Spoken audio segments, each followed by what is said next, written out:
Bonsoir. Merci d'être venus aussi nombreux à notre premier film du cycle sur Otar Osseliani. En ce qui concerne la partie cycle cinéma, je laisserai la parole à Maurice Tinchamp, qui est donc membre de notre association et qui organise ces rencontres régulièrement. Nous aurons à la fin de séance le réalisateur lui-même qui répondra à vos éventuelles questions. Et je passe la parole à Maurice. Merci de votre attention. Bonsoir. Alors là, on attaque une série de films qui sont assez spéciaux parce qu'il se trouve que je les ai produits tous les trois. Donc j'ai produit 6 films de Ottavio Celiani. Donc là, c'est l'avant-dernier film qu'il a réalisé. Donc c'est Jardin en automne. Et il y a un truc très rare chez lui, c'est que pour une fois, il y a un comédien célèbre. Parce qu'il a l'habitude de se balader dans la rue et de voir des gueules. Et ça l'intéresse de travailler ainsi avec des noms professionnels. Il arrive même qu'on le compare à Tati, parce qu'il a une façon de tourner. C'est-à-dire que si c'est un nom professionnel, ça veut dire qu'il n'a peut-être pas de talent pour dire son texte. Donc il n'hésite pas à les doubler. Et dans le film, il y a des bruits, des bruitages comme ça qui apparaissent. Puis il y a aussi beaucoup d'animaux. Donc Ottar vient tout à l'heure nous rejoindre pour le débat. Voilà, bon, bah, écoutez, bonne projection.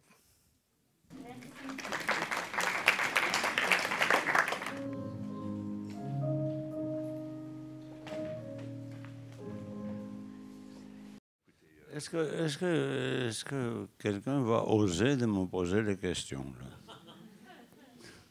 J'ai aperçu que vous utilisez des moments géorgiens dans votre film, bien sûr, c'est normal. Il y a, bon, vous finissez par le... Pardon, dans ce film, il y a un moment géorgien? Oui, il y a des choses géorgiennes. Par exemple, le dessin que vous dessinez à la fin, donc tout ça, c'est à la Pirosmanie d'abord. Après, il y a la musique imédiatique opposée là. Et il y a aussi Saint-Georges qui est par-ci par-là. Donc il y a quand même des choses que j'ai aperçues en tant que aussi bien que toi. Vous savez que Saint-Georges, pour que vous sachiez, je sais, oui, c'est pas seulement pour nous. C'est un patrimoine mondial. Oui, d'accord. Ça appartient pas à vous, aux Georgiens. Pas à nous. Vous êtes Georgien, quand je comprends. Oui, oui, bien sûr. D'accord. Alors, on se connaît depuis très longtemps. J'ai beaucoup changé, mais pour que vous sachiez une chose, que Saint-Georges, en Géorgie, c'est autre chose que Saint-Georges en Europe. Là.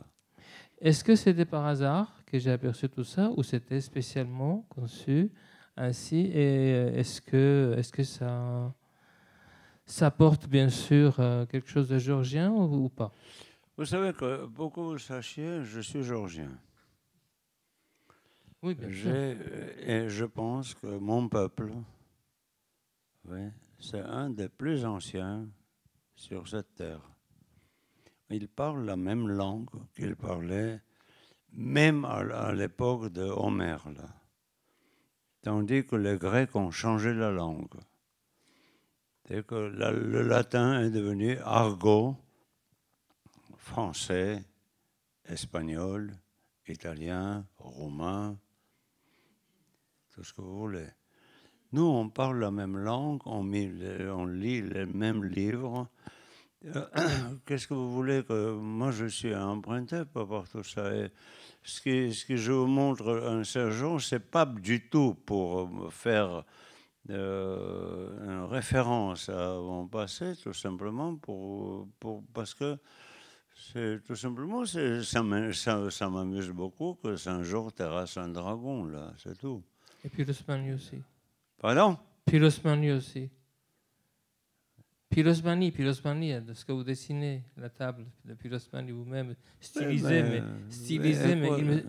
Bon, d'accord, oui, et quoi? Ça a quoi au rapport le contenu de ce film-là? C'est moi qui vous pose cette question, c'est ça? Parce que j'étais étonné, bien sûr. Le film, qu'est-ce qu'il vous a raconté et quel rapport ça a? Tel dessin ou tel graffiti ou n'importe quoi là. C'était par hasard, c'est ça. Ce sont les détails qui font la composition de le film. Bon. quel rapport ça avec un film pour vous, là? C'est ça ma question. Ah bon, d'accord. Je vous ai compris, là, monsieur. Vous êtes branché sur la Géorgie, ça c'est compréhensible. Évidemment, comme vous. Oui, d'accord, mais ça n'a rien à voir avec ce film-là. D'accord, donc C'est un film français. c'est ça ce que je voulais savoir. Merci. Voilà. Est-ce que vous vous amusez quand vous tournez un tel film? On ne s'amuse pas en tournant un film, là, pour que vous sachiez. Là. On bosse dur, là. On essaie d'arracher tout le bordel qui nous entoure dans le cinéma, un petit morceau de sincérité. C'est pas amusant du tout. C'est un lourd travail. Et après, si on arrive à donner l'air à tout ça, que c'est un peu farfelu, on est très content. Voilà ce que je peux vous dire. Et mon associée Martine Marignac, qui produit le film avec moi, elle ne s'amuse pas du tout, parce qu'elle rentre dans des conversations avec Otard sur le nombre de sangliers qui doivent apparaître à l'écran. Et chaque sanglier, il faut sérieusement les compter. Hein. Ça, ce sont les remarques c'est un producteur qui vous parle. Bonsoir. Comment vous choisissez vos acteurs? Est-ce que ce sont des professionnels, des étudiants Vous de savez cours? que, oui, j'ai compris. Et quelle est la logique dans tous vos films par rapport au rôle des acteurs et leur côté professionnel? Merci. Le plus dangereux dans notre métier, dans le métier de faire le cinéma, c'est faire les films avec les vedettes, avec les gens célèbres. Ça fait couler votre film parce que c'est un film avec Depardieu. C'est impossible de voir un film parce qu'il y a toujours Depardieu et voilà, c'est tout quoi là. Catherine Deneuve, là, je sais pas. Je peux pas tourner avec ces gens-là. Ça me coupe l'appétit parce qu'ils seront toujours les mêmes et ils vont porter un long truc derrière eux qui va balayer tout ce que vous avez fait parce que ils sont voilà, ils ont été c'est Daniel Auteur, c'est Depardieu, c'est Catherine Deneuve. Non. Le film, selon moi, le meilleur film que j'ai vu, le film français, par exemple, même s'il y avait un type qui était le plus célèbre,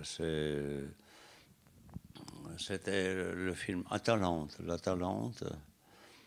Et comme ça, je ne fais pas la différence entre les acteurs professionnels ou pas professionnels. Oui, pourquoi là? Les acteurs non professionnels sont beaucoup plus fraîches, beaucoup plus naturels. Ils ont leur biographie, leur façon de vivre, leur manière de se conduire. Et les acteurs non professionnels, ça apporte beaucoup plus que l'acteur professionnel. L'acteur professionnel, il a toujours des clichés. Les clichés, c'est par exemple l'exemple de Depardieu, qui est devenu, finalement, il est devenu un des personnages d'Astérix, là. Ça veut dire, et il est toujours Astérix, là. C'est fini. Il sera toujours Astérix à vie. Et tout ce qu'il fait, c'est toujours, il fait la même chose, les mêmes tics, il a les mêmes manières, il a les mêmes, il est professionnel, quoi. Professionnel, ça ne veut pas dire mauvais. Menuhin, un violoniste, était professionnel. Richter, pianiste, était professionnel. L'acteur, quand il devient professionnel, il utilise les clichés. Et ça, c'est très dangereux pour le film. Là. Pour ça, pour le film soit unique, seul, qu'il raconte une histoire, sans avoir les références à telle ou telle physionomie connue dans le cinéma avant, Maintenant, imaginez que moi, je pouvais imaginer, bon, c'est dommage que ce n'est pas possible, mais Marilyn Monroe dans mon film, là, ça va tout gaspiller, tout bousiller, tout. Ça sera Marilyn Monroe là, dans le film, là. Là, il y a une fille, il y a un garçon normal, tranquille. Il vous raconte une histoire. Ça vient de loin, là. C'était quand même... Le début du cinéma était comme ça, avant l'apparition des gens célèbres et des vedettes. Il y avait des vedettes tout à fait disparues, comme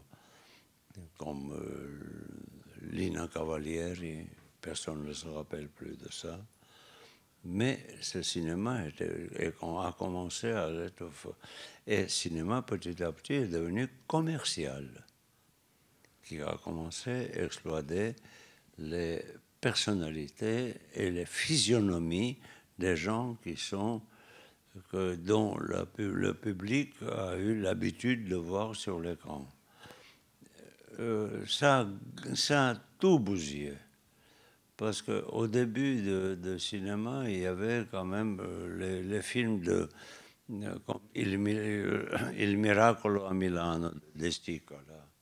Un film absolument, je vous recommande de le voir, trouver dans toutes les disquettes là, que vous pouvez, parce que c'est un film absolument sublime et génial. Là. Oui, mais il n'y a pas de vedette là-dedans. Il n'y a pas. Vous savez que Orson Welles a fait son premier film, il n'était pas vedette. Et notre narration est fondée sur l'existence des gens qu'on ne connaît pas, qui s'entrechoquent, qui vivent leur vie, qui commettent des bêtises, qui commettent des crimes, qui commettent des choses drôles ou atroces, peu importe, là. Mais ce sont les gens comme nous. Maintenant, quand vous voyez James Bond, là, vous connaissez parfaitement d'avance qu'il va être vainqueur. Peu importe. Qu'est-ce qu'il va lui arriver, d'avance, tout est connu, là. C'est impossible qu'il meure, là. Je voudrais bien tuer James Bond au milieu de son film, là. Et là, ça sera peut-être un film. Mais non, c'est pas possible. Le commerce demande qu'il soit toujours vivant.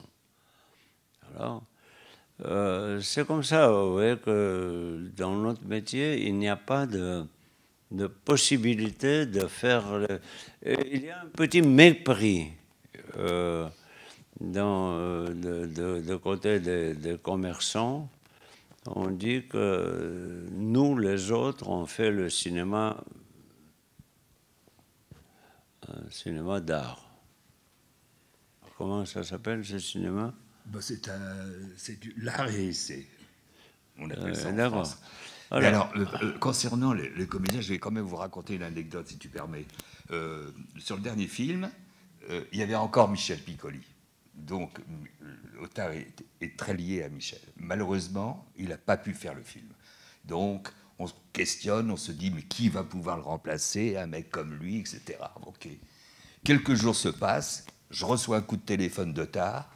Il me dit, écoute, j'ai bien réfléchi, j'aimerais que tu remplaces Michel Piccoli. Alors bon, imaginez, je lui dis, écoute, tu as dû prendre une vodka de trop, j'en sais rien, ce qui se passe. Et tu m'as dit un très beau truc sur Piccoli, parce que je ne comprenais pas, devant un comédien célèbre comme Piccoli, que tu acceptes dans tes films, il y avait donc autre chose.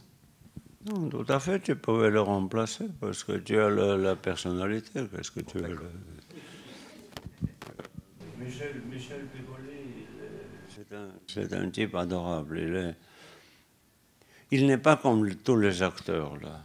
C'est un garçon sérieux, simple, pas gonflé du tout, pas une vedette, comme vous dites. Là. Mais c'est un type qui a la personnalité, voilà, c'est tout. Et je lui ai fait jouer une fois. Personne ne savait que c'était... Mon pote Pierre-André Boutin est venu dans ma salle de montage où je lui ai montré un film que j'ai monté. Il y avait une dame. Quelque part, il y avait Michel Piccoli, mais je n'ai pas saisi où. C'était seulement les journalistes qui ont appris que Michel Piccoli jouait une dame, et voilà quoi. C'est devenu connu que la femme est jouée par Michel Piccoli. Maintenant, hein? Pierre Boutin, c'est le philosophe ou quelqu'un d'autre? Je n'ai pas connu. Non, c'est son père qui était, entre guillemets, philosophe. Pierre-André Boutin était un être honnête. Pas philosophe du tout. Le philosophe, vous savez que le philosophe, en France, il faut quand même faire attention de le prononcer, de coller ce terme à quelqu'un. Le philosophe, ça signifie en France farfelu. Oui. C'est pas Voltaire, oui, c'est pas Montaigne, c'est philosophe. Aujourd'hui, il y a beaucoup de philosophes, y compris, Henri Lévy, oui, d'accord, oui. Il s'appelle philosophe, là. Allez, bon. On ne va pas discuter là-dessus, mais ce genre de philosophie, oubliez. Hein. Oui, vous dites que c'est très sérieux de faire un film et tout ça, mais là, vous avez mis quand même beaucoup d'humour, je trouve. C'est sur un sujet grave, finalement, il y a énormément d'humour. Pensée triste, il vaut mieux pas faire sérieusement. Il vaut mieux rigoler. C'est ça ce que je peux vous dire. C'est tout simple, c'est savoir en quelle année ce film a été tourné. Je pense qu'une dizaine d'années. Ah d'accord. Parce que j'étais assez... compte tenu justement du sujet traité, tout l'environnement, c'est intéressant de savoir à quelle période il a été tourné. Là, il y a une chose, c'est avec les années. Les meilleurs films sont faits par moi et par mes collègues quand on était jeunes. Oui. Après, il y a un âge comme ça, de transition, là.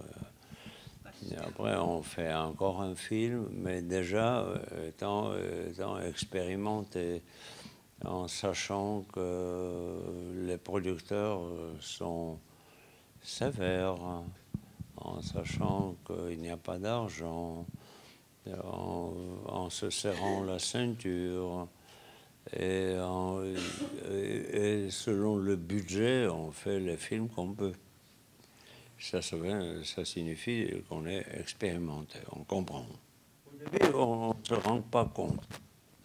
On se lance et on bouleverse tout. Et il y a les producteurs qui nous accompagnent parfois. Ce qui était le cas de Maurice Tinchamp et Martine Marignac qui m'ont accompagné durant pratiquement tous les films que j'ai tournés à Paris. Ouais, finalement, qu'est-ce qui s'est passé là? Les huissiers sont arrivés, ils ont fermé la boîte. Pourquoi? Comme ça. Pour ça. Vous faites trop. Vous n'avez pas de revenus, vous êtes, je ne sais pas quoi, farfelu. Et vaut mieux fermer les boîtes en France pour donner le grand élan au Karmitz, comment il s'appelle encore, un Besson, qui fait le remake, qui ose de faire le remake de Fanfan le Tulipe. Là. Mais le film de Christian Jacques, Fanfan le Tulipe, c'était un amour, là. Et il fait un mauvais film, mais il essaie de gagner l'argent. Et il gagne l'argent, et il gagne l'argent. Et les producteurs aujourd'hui ne font que gagner l'argent. Sur le dos des gens. Et mes collègues sont obligés de devenir faiseurs de cinéma. pas les cinéastes, mais faiseurs de cinéma. C'est ça ce qui est triste dans notre réalité aujourd'hui. Et ça, c'est le goût est injecté dans le public depuis les États-Unis, qui sont les commerçants, mais vraiment à 100%. Là. Ils ne pensent qu'à ça. Alors, et le goût du public commence à influencer les producteurs. Les producteurs demandent aux réalisateurs qu'il faut faire et comment il faut faire. Et mes jeunes collègues n'ont aucun espoir de faire quelque chose librement et donner un libre vol à leur fantaisie et à leurs possibilités. Voilà. Si j'ai eu la chance de travailler avec Pierre Grise Productions, c'est parce que c'était les derniers des Mohicans qui aimaient le cinéma. Ils ont produit Rivette, ils ont produit Sophie Filière, là. Ils ont produit Léos Carax. Ouais, Carax, oui aussi. T'allais l'oublier celui-là. Ouais.